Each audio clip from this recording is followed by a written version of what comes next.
Here I've got MOTOROLA Razr from 2019, and let me show you how to activate night light on the following device.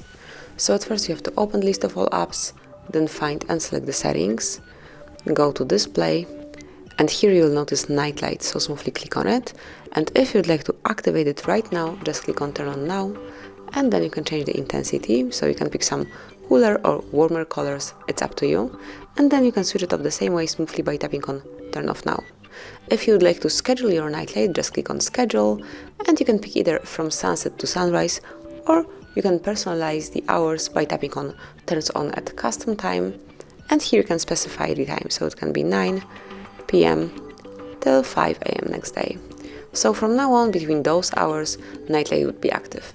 But you can also have a truly quick access to this mode through the upper bar, smoothly slide it down, locate night light, here it is, so if you will click, it will be applied, and then you can turn it off the same way, just by tapping. So that would be all, thank you for watching, please subscribe our channel and leave the thumbs up.